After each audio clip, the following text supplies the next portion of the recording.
Mami! Mami Ray! Dito si Jane. May hingin daw yatang pabor sa'yo. Ayun. Hi, Jane. Oh, ano yun? Ate Ray, kinuha kasi akong guest speaker para sa paparating naming event sa company. Kaya lang, di ko alam paano. Ano ka ba? Madali lang yun. You have to relax, ha? Tapos huwag kang nenervyusin. Tapos, para lang nakikipag-usap ka sa amin ng ganito. And then, para mas madali ka maging relax mabuti pag uwi mo ng bahay. Deliver your speech in front of the mirror. And then, tapos nun, magiging okay ka na. Maniwala ka sa akin. Ganun ba, ate? Sige nga, magpa-practice nga ako sa bahay. Okay ba? May nakuha ka bang magandang tips sa Ate Rachel mo? Oo naman, big help po ito sa akin. Very good. O siya, sige na, ate, kuya, mauna na ako ha, baka hinahanap na rin kasi ako dun sa bahay eh. Sige. Uy, hihatid mo muna yan dun sa labas at tingnan mo yung plate number na sasakyan Sige, niya. Mami. Hatid ko muna si Jane, ha? Okay. Naku, nag-alala ka pa. Sige, ate Ray. Bye-bye. Ingat, ha? May sundo naman ako dyan sa labas eh, kaya huwag ka na mag-alala. Kahit na mas mabuti na sasamahan ka ni kuya mo sa labas. Sige na. Be safe. Balitaan mo ako, ha? Bye. Hatid ko lang siya sandali. Oh, Jay, kamusta? May problema ba? Wala. Pumunta lang ako dito, tsaka nagdala ako ng merienda para i-celebrate natin kasi successful yung event namin dahil sa'yo. Ay, talaga. Happy ako sa'yo, ha? Congratulations. Thank you talaga, Ate Ray, ha? Naku, wala yon. Oh, Teka, nasan nga pala si Kuya? Ay, nasa taas. Teka, tawagin ko, ha? Daddy! Daddy! Nandito si Jane. Oh, Ayan na pala si kuya mo. Jane! Hi. Jane. Papasyal ka. May problema ba? Wala naman, Kuya. Nagdala nga pala ako ng paborito mo para sana i-celebrate natin kasi successful yung event namin sa company. Talaga? Congrats, ha?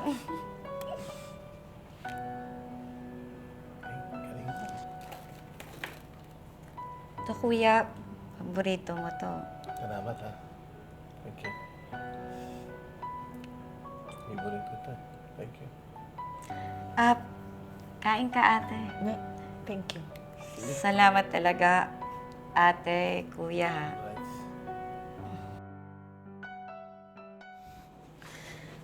Daddy, halika na. Doon ka na sa taas matulog. Ay, naku, Rachel, hayaan mo na nga ako dito. Reklamo ka ng reklamo na malakas ako maghilik, eh. Dito ako matutulog.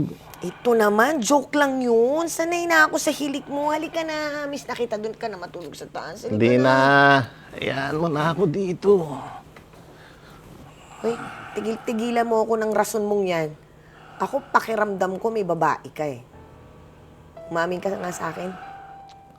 Talaga naman, oo. Rachel, pwede ba tigilan mo ako? Talaga ba? Ay, nako. First name basis ang tawag mo talaga sa akin ngayon, ha? So, ibig sabihin, umamin ka talaga na may babae ka.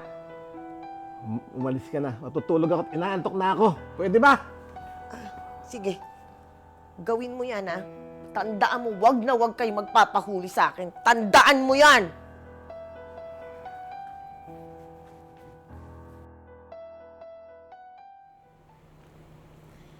Hi, Ate Ray!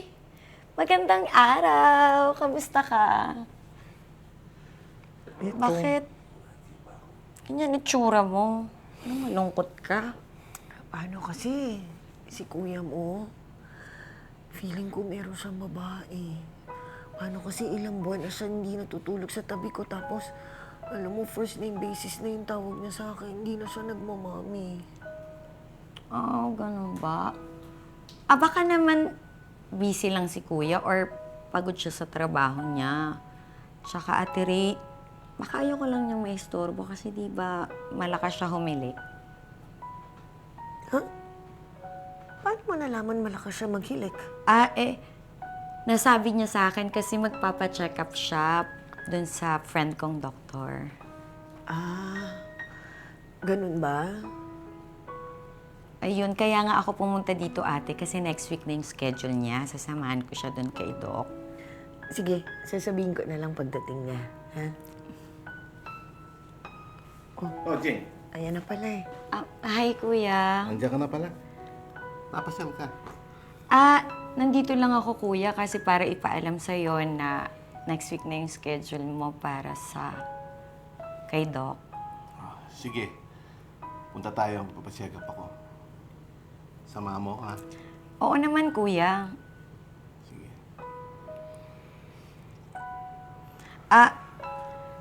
Sige, ate. Alis na ako, ha. Huwag ka na malungkot, ha. Sige. Atid ko na siya ulit, ha? Okay na. Sama ko siya sa gate, ha? Sige. Atid mo na. Mag-ingat ha. Bye.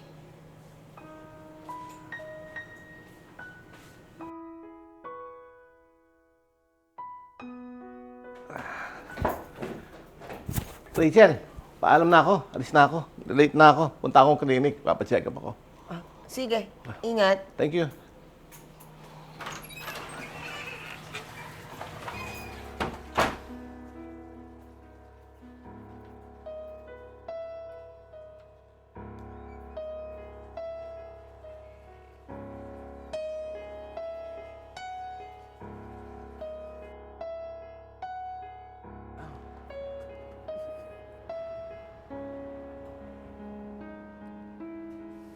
Mga walang ya.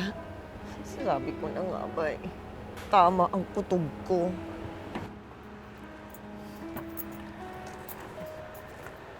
Sige, gaguhin niyo pa ako. Sige lang.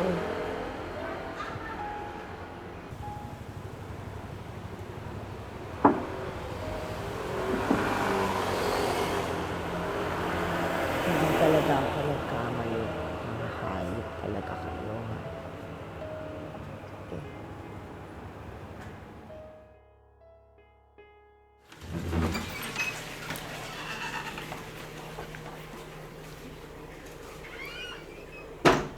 Ay, nako, Rachel. Dito na ako. Kasama ko nga pala ulit si Jane. Sinamahan niya ako magpa-check up. At balita ko lang sa'yo na sabi ng doktor, i-elevate ko lang daw yung unan ko para hindi ako malakas magkilig. Oo nga, ate. Wala ka naman daw dapat alalahanin, kaya huwag ka na mag-alala. Talaga ba? Wala na akong aalalahanin? Hindi na talaga ako mag-aalala. Dahil alam ko na kung bakit hindi na tumatabi sa akin si Ivan. Kasi kayong dalawa na ang magkatabi. May pahalik-halik ka pa ngayon sa akin. Ano yan? Halik-unas, Jane? Anong sinasabi mo? Sasabi mo. Oh, ayan! Ayan! Tignan nyo! Kitang-kita ko nung hinalikan mo si Jane bago sumakay na sasakyan mo. Tapos pumunta pa kayong dalawa sa motel. Anong ginawa nyo? Kumain? Kumain ng fried chicken? Kumain ng crispy pata? Mga gago ba kayo? Ilang buwan nyo na akong ginagago, ha? Ha? Ha, Ivan? Ikaw, Jane? Ha? O ano ngayon? Pipigilan mo ko para hindi ko saktan yung babae mo? Pero ako, pinili nyo akong saktan? Ha? Ikaw, Ivan, pinangako mo sa akin. Ayaw mo ng broken family. Pero anong ginawa mo? Kasalanan mo to ngayon, ha? Ginawa ko ang lahat. Tiniis ko ang lahat! Pero ano, panggagago pa rin ang gagawin niyo sa akin? Hindi ko na kaya to. Umalis na kayong dalawa sa buhay ko. Hindi ko na kayo kailangan. Umalis na kayo! Lumayas na kayo dito! Sorry, ate. Maniwala ka, pinigilan ko naman talaga eh. Kaya lang si kuya kasi nagpaparamdam sa akin ng mga bagay na hindi ko naramdaman sa ibang ex ko. Pero maniwala ka, pinigilan ko talaga. Sorry, ate. Inang pinigilan ko yan. Kung pinigilan mo yan, hindi mangyayari to. Hindi mangyayari to. Ginusto mo rin, Jane. Ginusto mo! Ikaw din, Ivan, ginusto mo. Kaya ngayon, umalis na kayong dalawa sa buhay ko. Hindi ko kayo kailangan. Kailangan ko na respetuhin at mahalin ang sarili ko. Layas!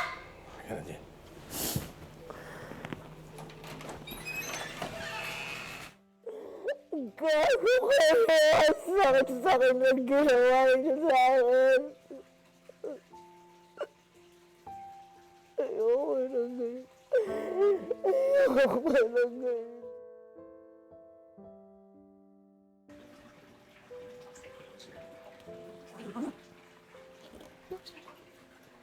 Rachel, Oh, kumusta ka na? Mukhang okay ka na. oo naman. Okay na ako. Kamove on na ako sa'yo. Kamagalala, I'm fine. Salamat naman. Pumunta ako dito kasi sana patawarin mo ako sa mga nagawa ko sa'yo dati. Ano ka ba? Napatawad na kita. Nakamove on na nga ako eh. And I'm happy kung nasaan ako ngayon. Don't you worry, I'm okay. Maraming salamat. At sana napatawad mo na ako. Teka, blooming ka ngayon ah. Siguro in love ka na, no? May boyfriend ka na? Hindi ko kailangan magkaroon ng partner in life para maging okay. I'm happy where I am now.